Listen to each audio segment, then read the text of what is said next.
చూస్ country delight, live better. ఇప్పుడే country delight app ని download చేసుకోండి.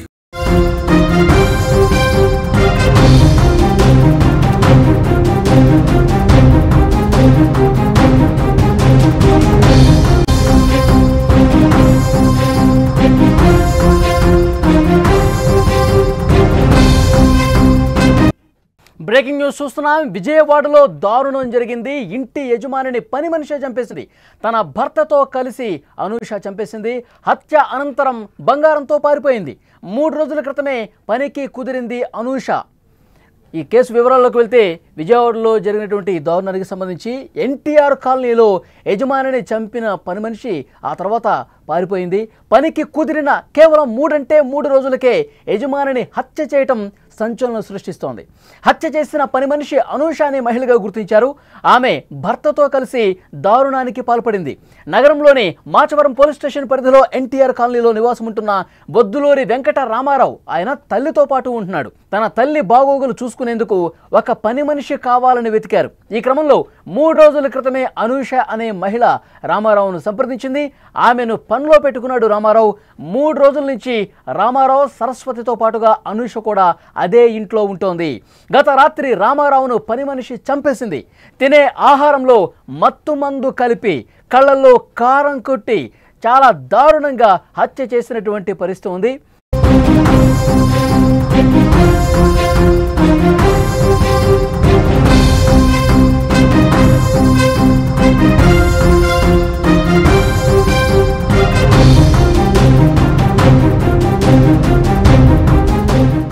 ఇదే విషయానికి సంబంధించి మరింత ఇన్ఫర్మేషన్ తెలుసుకునే ప్రయత్నం చేద్దాం. మా ప్రతినిధి సాయి ఫోన్ లైన్లో సిద్ధంగా ఉన్నారు. సాయి, పని మనిషే యజమానిని దారుణంగా కళ్ళల్లో కారం కొట్టి చాలా దారుణంగా చంపేసినట్టుగా తెలుస్తోంది. అసలు ఏంటి ఈ డీటెయిల్స్? దాంతోనే ఆవిడ ఇంట్లో కేర్ టేకర్ గా చేరినట్టుగా పోలీసులు అనుమానిస్తున్నారు. ఎందుకంటే ఆ ఇంట్లో ఎవరెవరు ఉంటున్నారని చూసుకున్నారు. అక్కడ వృద్ధురాలు మాత్రం ఉంటుంది. అంటే చనిపోయిన రామారావుకి సంబంధించిన తల్లి ఆవిడ 95 వయసు అంటున్నారు. సో ఆవిడ కేర్ టేకర్ కావాలి. అలాగే చనిపోయిన వెంకటరామారావుకి వయసు కూడా 70 సంవత్సరాలు ఉంటాయి. సో వాళ్ళ కూతురు చెన్నైలో ఉంటుంది. సో ఇవన్నీ నేపథ్యంలో చూసుకుని ఇంట్లో ఎవరు లేరు, ఒంటరిగా ఉన్నారని చూసుకున్నా అని ఇంట్లో గ్రహించి ఇంట్లో కేర్ టేకర్ గా ఉండడానికి ఈవిడ వచ్చినట్టుగా కూడా పోలీసులు అనుమానిస్తున్నారు. అయితే ముందస్తుగా అంటే ఈ వెంకటరామారావు సంబంధించిన ఇన్ఫర్మేషన్ మొత్తం కూడా ముందస్తుగా తీసుకుందా, లేదా ఇంట్లో కేర్ టేకర్ గా ఉన్న సమయంలో ఎవరు పట్టించుకోవట్లేదని పకడ్బందీగా ప్లాన్ వేసిందా అనే విషయంలో పోలీసులు దర్యాప్తు చేస్తున్నారు. ఏదోనప్పటికీ కేవలం అంటే కేర్ టేకర్ గా చేరి కేవలం 3-4 రోజుల వ్యవధి కూడా కాకముందే ఇంట్లో యజమాని చంపేసి ఇంట్లో బంగారం తీసుకువెళ్తుంది అంటే పక్కాగా పోనీ ఈ మొక్కతే చేసిందంటే అనుకోవచ్చు. ఇంట్లో ఆ చంపేసిన అంటే ఏదైతే హతురాలు ఉందో హతురాలతో పాటు సహకరించిన మరొక ఇద్దరు అంటే ప్లాన్ గా ఇంట్లో చేరిన మొదటి రోజే ఈ ప్లాన్ వేసి ఉండొచ్చు అని చెప్పి పోలీసులు అనుమానిస్తున్నారు. ఎందుకంటే అప్పటికప్పుడు చేసిన ప్లాన్ కాదు. ఎందుకంటే ఆవిడ చంపిన విధానం చూస్తుంటే అత్యంత దారుణంగా ఉంది.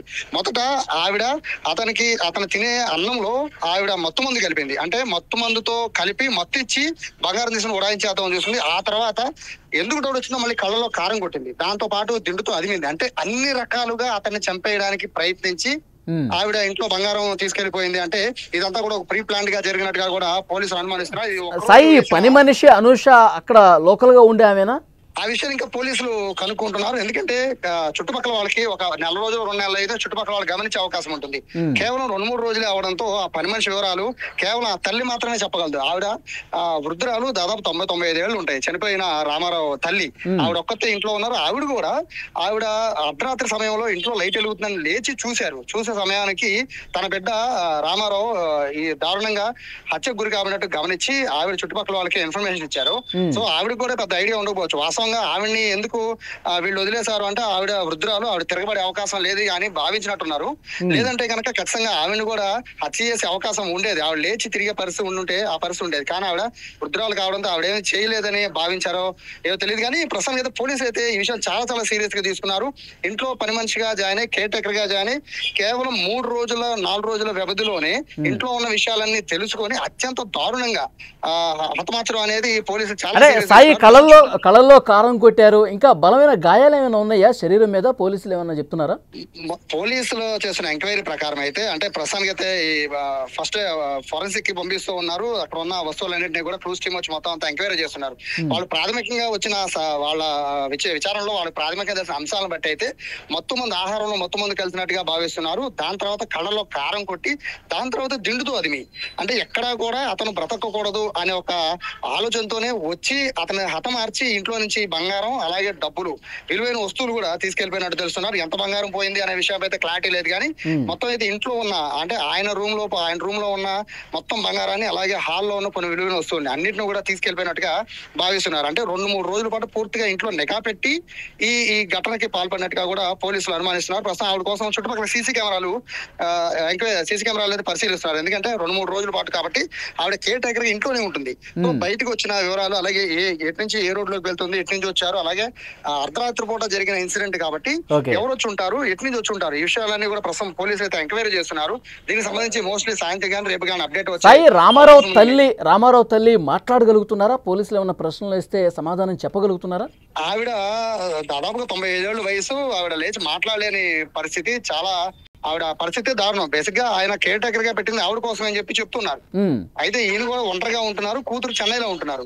సో ఇంట్లో పని చూడడానికి, తల్లికి ఏమైనా వండి పెట్టడానికి ఇటువంటి వీటి కోసమనే కేర్ టేకర్ గా వస్తానని చెప్పి ఈవిడ అంటే అనూష అడిగిందా లేదా ఈయన పెట్టాడా అనే విషయంలో పోలీసులు దర్యాప్తు చేస్తున్నారు. ఎందుకంటే బేసిక్ గా అది ఎన్టీఆర్ నగర్ అనేది ఉన్న విజయవాడలో ఉన్న వాటిలో కొంచెము అంటే కొంచెం పాష్ ఏరియా, అదొక ఏరియా.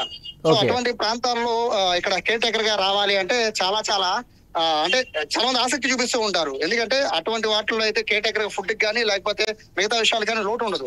సో అటువంటి ఏరియాలని టార్గెట్ గా చేసుకున్నారా, కావాలనే రామారావు ఫ్యామిలీని టార్గెట్ చేసుకున్నారా, అసలు ఎవరి ద్వారా అనూష పరిచయం అయింది రామారావుకి, ఇటువంటి విషయాలన్నీ కూడా పోలీసులు ఎంక్వైరీ చేస్తున్నారు. ముఖ్యంగా ఉదయం పూట అక్కడ పాలు గానీ లేకపోతే ఇంట్లో వస్తువులు తేవడానికి ఖచ్చితంగా పచారీ షాప్ కు వెళ్తుంది కాబట్టి వాళ్ళకి సంబంధించి వాళ్ళని కూడా ఎంక్వైరీ చేస్తున్నారు. ఆవిడ ప్రవర్తించిన తీరు గానీ ఎవరి ద్వారా వచ్చిందనే విషయాలు ఖచ్చితంగా, ఎందుకంటే ఆ ఏరియాలో కొత్త వాళ్ళు ఎవరికైనా పడినా ఎంక్వైరీ అనేది ఖచ్చితంగా ఉంటుంది. అటువంటి ఏరియాల్లో ఇటువంటి ఘటన జరగడంతో చుట్టుపక్కల వాళ్ళు కూడా మిగతా కేర్ టేకర్ల పట్ల అయితే కాస్త జాగ్రత్తగానే ఉండాలని చెప్పి పోలీసులు చెప్తున్నారు. ఎందుకంటే ఇటువంటి ఏరియాలో కేర్ టేకర్ గా పెట్టుకోవాలి అంటే ఖచ్చితంగా వాళ్ళకి సంబంధించిన డీటెయిల్స్ అన్ని పోలీసులకు ఇవ్వాలి అని చెప్పి చెప్తున్నారు.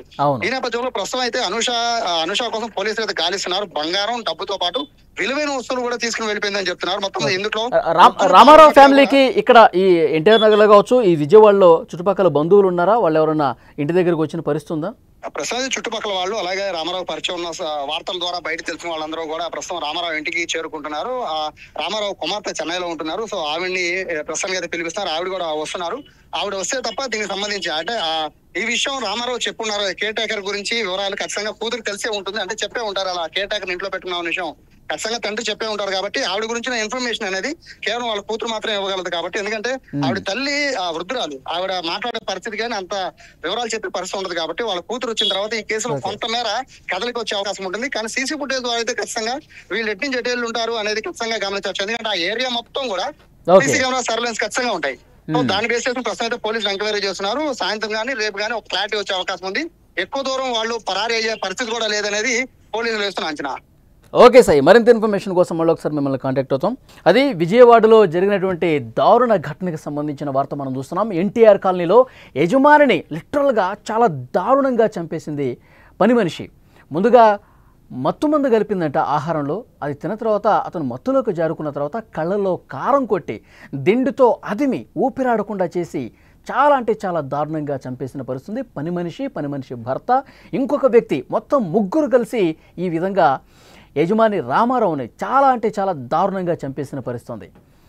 యాక్చువల్గా ఈ ఘటన జరిగే పరిస్థితి ఒక్కసారి మనం చూస్తే కనుక కేవలం 3 రోజులే ఆమె పనిలో జాయిన్ అయింది. 3 రోజులే, 3 రోజుల పాటు పూర్తిగా రెక్కి చేసింది. ఇంట్లో చాలా బాగా నటిస్తూ ఎక్కడెక్కడ ఏమున్నాయి, విలువైన వస్తువులు ఏమున్నాయి, బంగారం ఎక్కడ దాచిపెడతారు, ఎంత బంగారం ఉంది, డబ్బులు ఎంత ఉన్నాయి, ఇవన్నీ కూడా చూసుకుని సమయం చూసుకుని భర్త ఇంకొక వ్యక్తి సాయం తీసుకుని ముగ్గురు వచ్చి అర్ధరాత్రి సమయంలో దారుణంగా యజమాని రామారావును చంపేసిన పరిస్థితుంది. రామారావు తల్లి వృద్ధురాలు, 90 సంవత్సరాలు పైగా ఉంటాయి. ఇప్పుడు మా ప్రతినిధి సాయి చెప్పినటువంటి సమాచారం మేరకు అర్ధరాత్రి సమయంలో ఏంటి లైట్ వేస్తుంది, ఏదో జరిగింది, ఏదో సౌండ్ వస్తుంది ఏంటి అని చెప్పి ఆమె ఉలికిపాటు గురై చూస్తే విగత జీవిగా పడి ఉన్నాడు తన కొడుకు రామారావు. సో అతని ఫోటో కూడా మీరు స్క్రీన్ మీద చూస్తూ ఉన్నారు. పోలీసులు ప్రస్తుతం కేసు నమోదు చేసుకున్నారు. బంగారం డబ్బు పోయినట్టుగా గుర్తించారు. చెన్నైలో రామారావు కుమార్తె చెన్నైలో ఉంటుంది. అయితే ఈమెని పనికి ఎవరు కుదిరించారు? ఈ 3 రోజులే అవుతుంది. రామారావే స్వయంగా కేర్ టేకర్ కావాలి తల్లిని చూసుకోవడం అని చెప్పి ఈయన ఎవరి రిఫరెన్స్తో ద్వారా అయినా విజయవాడలో ఉంటున్న ఒక మహిళని పనికి పెట్టుకున్నాడా, లేకపోతే చెన్నైలో ఉంటున్నటువంటి కుమార్తె ఆమె చెప్పిన వాళ్ళని ఈయన ఏమన్నా కేర్ టేకర్గా ఇక్కడ పెట్టుకున్న పరిస్థితుందా?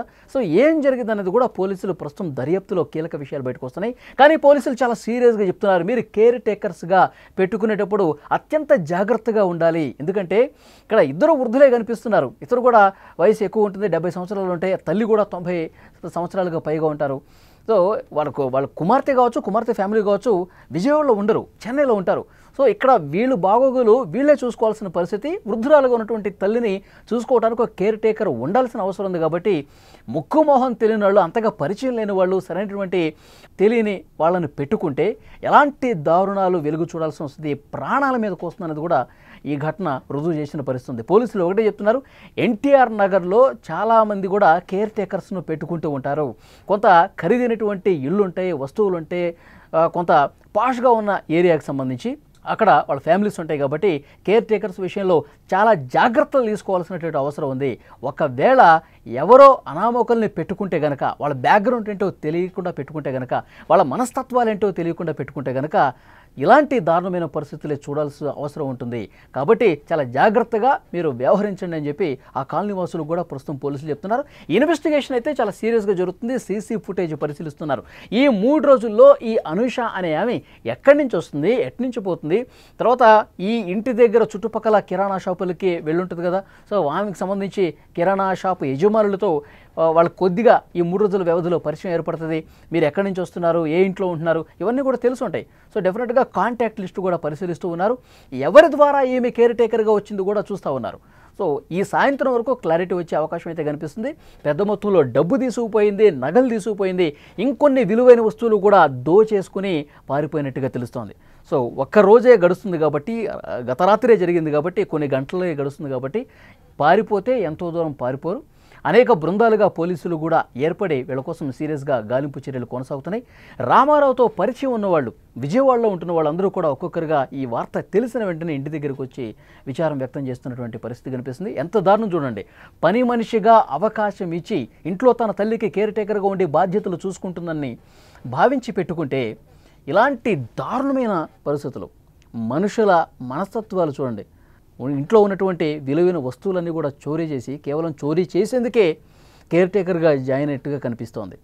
భర్త సాయం తీసుకుంది, ఇంకొకరు సాయం తీసుకొని ముగ్గురు కలిసి చాలా దారుణంగా చంపేసి వెళ్ళిపోయారు. సో ఈ సాయంత్రం వరకు కేసుకు సంబంధించి పురోగతి వస్తుంది. ఆమె ఎవరి ద్వారా వచ్చింది, ఎంత దోచేసింది, అక్కడ చంపే సమయంలో ఏం జరిగింది, ఇవన్నీ డీటెయిల్స్ ఈ సాయంత్రం వరకు పోలీసులు అందించే అవకాశం ఉంది.